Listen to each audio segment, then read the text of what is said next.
to the OT Help Desk YouTube video series. And today we're going to talk about arthritis.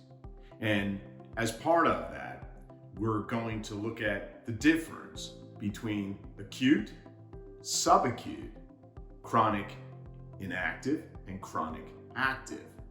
So we'll start off, right? Diagnosis. Aren't you gonna introduce us? Oh, I'm sorry. I'm Big J. I'm Little J. And again, we are OT Help Desk. So, arthritis. The most important thing when you begin to read a question about arthritis is sometimes it starts off with, it's arthritis. And it doesn't tell you anything else. Like it doesn't say osteo, it doesn't say rheumatoid. But inside the context of the question, it's going to lead you in a certain direction, right? Right. Okay, so let's break down the areas that help us to distinguish between osteoarthritis and rheumatoid arthritis. Okay? So osteoarthritis is mechanical. Okay? Wear and tear. Wear and tear. Okay? And rheumatoid arthritis is more autoimmune. Systemic. So it's within the system. So that's why if somebody has RA, it'll probably be in both hands, right, or in both elbows or knees or whatever it might be. So that's the big gun on there, the two big ones, how you distinguish them. Autoimmune, okay, systemic, or mechanical. All right, now, what happens in osteoarthritis is because of wear and tear of the joint, we're going to experience initially what's known, okay, as joint mice. And what happens is you get little particulates that break off, okay, inside between the cartilage and the actual bone itself. And what they do is they kind of rip and shred the heck out of the inside of the joint. So that's the joint mice. And they begin to break down the joint. And then over time, as they break down the joint, okay, what happens is the cartilage starts to erode away and it's not there anymore, okay? And you get something that's known as bone polishing. And that's when you're running bone against bone. And that's where it starts to become really painful, because what happens is they get osteophytes. And the osteophytes are jagged edges, okay, of bone, okay? It rip and tear the outside lining of the cartilage and anything that's left at that point, and create a lot of problems inside the joint. When you get there, you have to either, one, live with it, okay, or two, have some type of joint replacement. We see that all the time in hips and knees, there are some in the hands and the wrist, okay, but we see a lot of hips and knees, okay? Now let's compare it over to the RA. And in RA, okay, you start off, we know it's autoimmune, we know it's systemic, and what happens is the inside of the joint begins to change. And one of the things that happens, the famous word, pannus. It's alive. Yes, it is alive. That's why they can't take it out, because they tried years ago to take it out, and then, any of the stuff that gets in there, pannus, okay, and what the body does is it makes more. And it also has a blood supply. Okay, so pannus is really, really bad because once pannus starts to develop in a joint, okay, what happens is it's going to go through a few stages. Okay, one is it's going to create what is known as ankylosing. And ankylosing creates stiffness. So you might see ankylosing, okay, in a question, okay, that says arthritis, and you're pretty much understanding that it means more of the rheumatoid arthritis. Right. So ankylosing occurs, and that pannus starts to actually, instead of, it widens, but what it does is it starts to destroy the lining and the inside of the capsule. And what that happens then is you get the tightness, okay, stiffness in and around the joint, okay? And what it does is, in the mid stage, it starts to pull the joint out of alignment, which is ankylosing. It moves the joint out of alignment, and it starts to put pressure on one side versus the other. Well, like OA, RA is going to get to a certain point where you're not going to be able to, you're not going to either one, be able to use your hands, or you'll be suffering, okay, from different types of pain. So now, here's the question, okay? If I'm going to treat a patient who has RA or a patient who has OA, okay, what time of the day should I treat them? So think about here at the OT Help Desk, if you join us, we talk about our wingman. We don't want to leave our wingman. And with our wingman, we're always starting at the diagnosis and the etiology. And think about the etiology of osteoarthritis. It's going to be the wear and tear. So it makes sense that as the day goes on, you're going to see these joints become more and more painful. And so you probably are going to want to see them for an earlier session because you want to harness. This is the OA. Yes, with the osteoarthritis, you're going to see them for an earlier session because you want to harness the best of their abilities before the day goes on and before they start to have more pain towards the end of the day. So with an OA, you're going to see earlier in the day. With RA, it's actually going to be the opposite. With rheumatoid arthritis, their stiffness is going to be worse in the mornings, and so you're probably going to want to see them for an afternoon session if that's going to be possible. Or later in Would you agree with yeah, that? oh, absolutely. Because I've had patients where, you set up a time and the only time that was there for 8 o'clock, and I say to the office, really? You just sent a rheumatoid arthritis at 8 o'clock? It ain't going to happen. Because they're not going to be able to get moving in the morning. So afternoon sessions are probably the best. Right. Correct.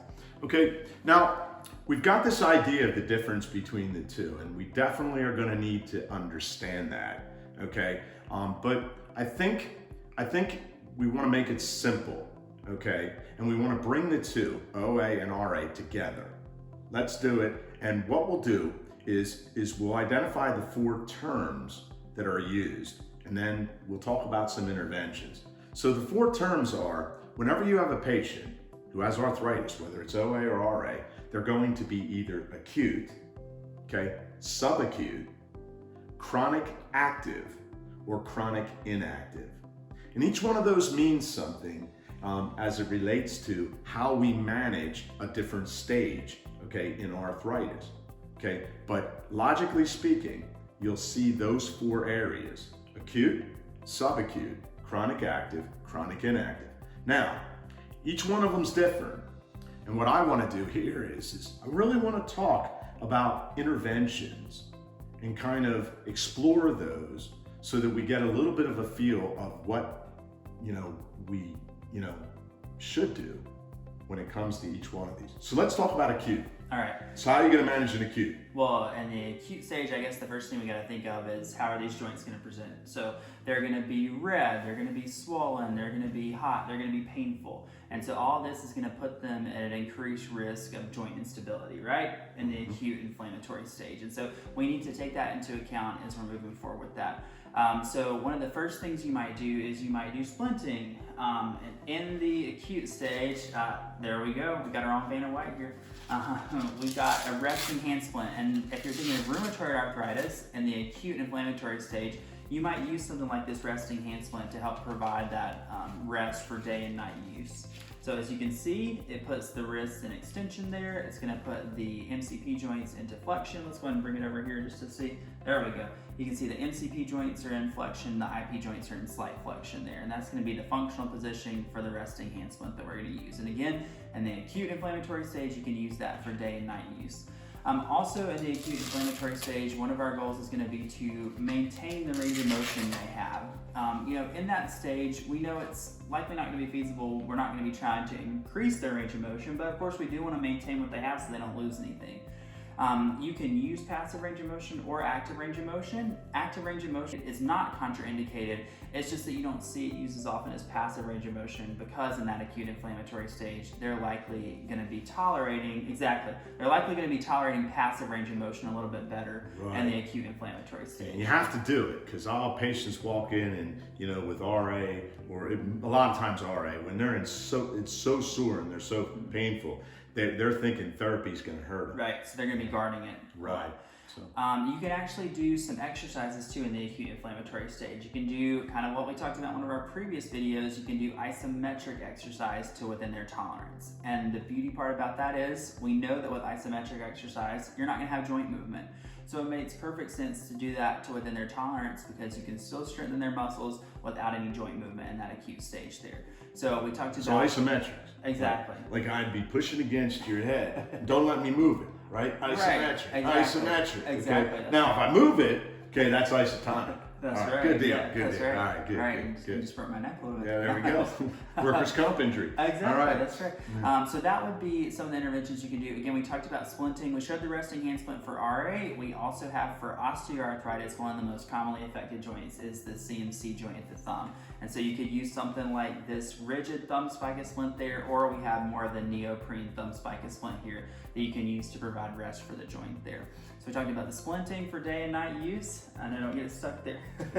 Splinting for day and night use. We talked about the gentle range of motion that you can do. Typically they tolerate passive range of motion better. One thing I do want to mention is that in the acute inflammatory stage, you're not going to be doing any type of stretch. So gentle range of motion, no stretch.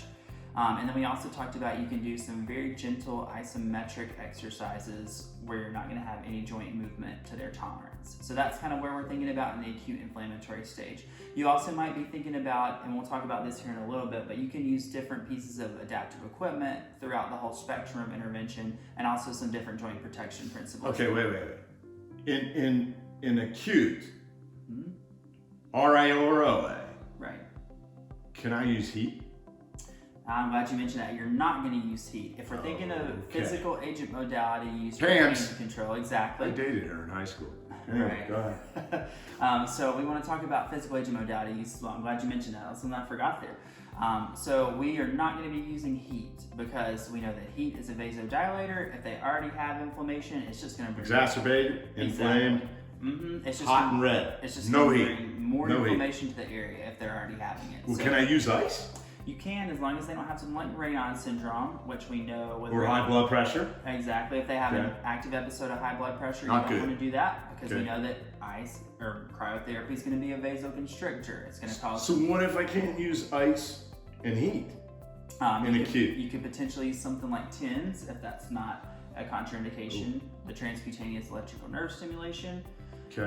You could use something like that, but if that also is a contraindication for them, then we have to be thinking about some different alternatives for pain management. So maybe teaching them different things like the relaxation strategies that they can use to help cope with their pain. Biofeedback? You can use biofeedback, definitely. Yeah, that's an idea. You could do the autogenics training. Autogenics? Okay.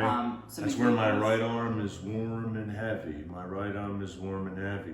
Oh, I don't know if I want to make it warm, do I? Okay. But anyway, autogenics. Right, autogenics training, you got it. So that is some things you can do for pain control. Either the physical agent modalities in the acute stage, sticking with cryotherapy, definitely not going with thermotherapy. You know what? No heat, maybe they can't tolerate ice. Contrast. Contrast bathing, yep. You could do contrast bathing and you could cool have water, not cold. Right. And maybe lukewarm water. Right. Just so lukewarm. So you have one tub of lukewarm water, one tub of cool water, and have them alternate between the two. Yeah, you could do that as well. That could be an alternative. But definitely we want to make sure we're avoiding heat in the initial inflammatory stage. So then subacute. Yeah, once we progress to the subacute stage, that's when you're going to see the inflammation subsiding. Their joints are going to be less painful. They're going to be less red, less swollen. And so at this point, you can start to branch out a little bit more with your interventions. So I get somebody who comes in, right, in a subacute phase, all right, they have a little bit of edema, but they're not hot. It's not exacerbated. So, like, could I use like fluidotherapy or moist heat? Absolutely, you could. You just have to monitor their response, and that's what the Dredy's occupational therapy book specifically states too, is that you just want to make sure you're monitoring it with precaution to make sure that they're not having an adverse reaction to the heat. So yeah, in the subacute stage for pain management, that's something you can add to your regimen, is you could use thermotherapy, again, just within making sure that you're intentionally being cautious with it and monitoring their response for no adverse reactions. You're also going to start to wean the use of their daytime splint. And you're going to go to less restrictive splinting at nighttime. So as you move into the subacute stage, again, wean the daytime splint, go to less restrictive splinting, mostly for nighttime use there so that you can still protect the joints at nighttime. You can continue with the gentle range of motion, except now you can do a very gentle stretch, whereas in the acute inflammatory stage, we weren't doing any type of stretch, and the subacute inflammatory stage, we can add a gentle stretch in now. And then we're also going to continue with the isometric exercises to their tolerance, like we did in the acute inflammatory stage. We're not going to isotonic quite yet. Right. Okay. Makes sense. Now, all right, so in subacute, they're coming, they're turning the corner. Exactly. In subacute, and they're starting to get better. Now listen, they're subacute, right? Okay, RA, OA, and there's stages, right? So we have to be cautious and careful in each one of those stages, right? Pannus, ankylosing over here, and we have this osteophyte, or the joint mice moving into the osteophytes and really breaking down the inside lining and creating bone polishing. So when we have those two and we're out of those stages, okay, we then move into the chronic inactive or chronic active stage. Now everybody always gets hung up on this because and it's interesting because I think in Pedretti, even the interventions, they're pretty much the same between chronic inactive and chronic active. Right, sure. So yeah, at this point here, kind of like we talked a little bit about earlier, is that we know that they're going to be unfortunately living with the symptoms of it. And so the interventions that you do in both of them are going to be pretty much the same. You're going to do the range of motion because you want to preserve the range of motion that they have. And even you can do a stretch at the end range at this point if they can tolerate it in the chronic stages, because you can even try to increase the range of motion when they're in the inactive stage if that's going to be feasible for them. So you can do the gentle range of motion with the end range stretch. You can actually do isotonic exercises if it doesn't, put the joint at risk of instability, or it doesn't risk overstressing the joint. You can do isometric and isotonic exercises. Did you hear that? So don't get hung up on chronic, the word chronic, active and inactive, because we always heard the term use it or lose it. Okay, and sometimes when people get into chronic inactive or chronic active, okay, if they don't use it, if they don't move it, then what happens is they lose it.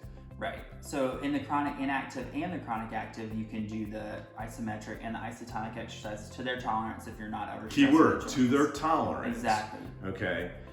So sometimes you're doing, maximal type. What's that mean? Submaximal. It means you're not applying the maximum amount of resistance that you would. And you could, let's say you have someone who has joint range of motion limitations, for example. Let's say you have someone with osteoarthritis of the shoulder, and let's say that he's only able to get to about 110 degrees here before he has pain. So what you're going to do is you're going to bring him down about 10 to 20 degrees below where he experiences pain, and then you're going to do the exercises within this arc of motion here. So it will be submaximal within his available range of motion, about 10 to 20 degrees below where he's experiencing pain. Okay, let me add something to that, because one of the things that you hear a lot of times is when you are assessing a joint in relation to arthritis, okay, you're either going to have something that's referred to as firm, okay, or hard. And hard end range, it's got to be bone on bone. Right. And what Joseph just did a second ago on hard end range, everybody always asks, can you, on a hard end range that stops right here, it's bone on bone, you're not going any further, can we test that? Okay, for example, for a manual muscle test. Well, you can. Within their available You back motion. off 10 degrees, okay, and you test it. You would never test that full range where they're bone on bone. You would back off 10 degrees. That's right out of Pedretti, isn't it? Yeah. So, things to consider. There are little things that make a difference, meaning you can work with somebody, okay, who is inactive, chronic inactive or chronic active, and still maintain tone to the muscles and keep them somewhat viable so they can complete, activities. Right. Okay. And so within all of those stages, I know we talked about just a second ago about some of the different devices that you could use, and then there's actually different types of splints that you can use to maintain their function, especially in the chronic stages. And Just thinking about the chronic stage. Yes. They're in the chronic stage, OA, RA, and what happens in the chronic stage is we know, okay, that the joint now is going to become unstable. Right, and so you can use something like in the chronic stages, for example, of rheumatoid arthritis. One of the most common things that we see is the MCP ulnar drift.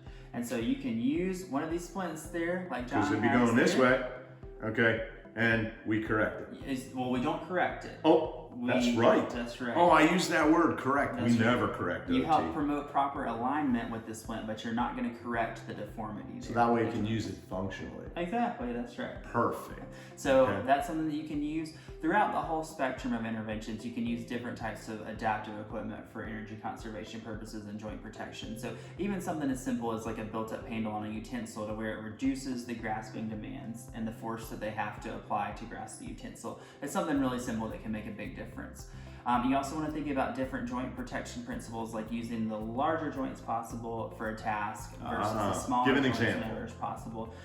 So if I was, opening a jar, for example, I don't want to use, I want to use as much of a gross motor movement pattern as I can instead of the fine motor movement pattern, if that makes sense. You just want to use larger joints whenever you can. So I would want to use, let's say I'm opening the jar, instead of using my IP joints and my MCP joints to do the motion, I could use the motion in my elbow and wrist to do it. I'm getting my Dyson. Exactly, use your Dyson, but larger joints whenever possible. Now you don't want to use any types of like substitution patterns that are going to be causing deformities at other joints. But the larger joints would help Exactly. me to actually turn it instead of, pulling down on my digits. Exactly, so you want to make sure that you're keeping that in mind. Use larger joints whenever possible versus smaller joints. One more thing I do want to mention that's a joint protection principle is that you want to lead movement at the IP joints versus at the MCP joints. You want to keep those joints at extension there. But the reason you don't want to do that is because you don't want to lead with the intrinsic musculature. You want to lead with the extrinsic musculature. So again, you're going to be leading movement at the DIP joints. That's going to be, not the DIP joints, just the IP joints in general, the DIP joints and the PIP joints. And then you don't want to lead movement with the intrinsic musculature, so you don't want to lead your movement at the MCP joints. Whenever possible, you want to keep those extended there. Okay, that makes sense. The MCP joints are lumbricals. Mm-hmm. Okay. Exactly. Interossei. Right. Good. And see exactly what we're talking about. We got the splint on here because what happened is the lumbricals, are not doing their job. The interossei are not doing their job because of the instability of the joints over time with both osteo and RA. And because of that, again, you don't want to lead with the intrinsic musculature. So don't lead at the MCP joints. Keep those at extension when possible. All right, so that covers a lot of ground, but we answered a lot of questions. I think we have all the time, everybody always says, why can't we use, heat with acute? And what happens if we can't use ice? Those are the kinds of things that we hear all the time from students that are preparing for the NBCOT board certification examination. So we have covered a lot of ground in this area. I want to just note that at the OT help desk we have thousands of questions, and in our product, what you get is videos, that will offer the question, and then there will be a rationale that will be answered immediately following you answering the question. So along with a lot of foundational concepts of what we talked about today related to OA and RA, but a little bit more in detail, well, actually a lot more in detail, to provide you with the necessary information so you can clinically reason, when you're looking at, the difference, between osteoarthritis and rheumatoid arthritis. We appreciate you coming. We're also going to mention that, if you hit the subscribe button and the like button too. Oh, you hit the like. Say you like me, not him. All right, but anyway, at the end of the day, we're really happy to be here, and look for us because we're going to be doing these, every week, and we'll have information that will support you on your journey, to the NBCOT board certification. All right, take care, everybody. See you later.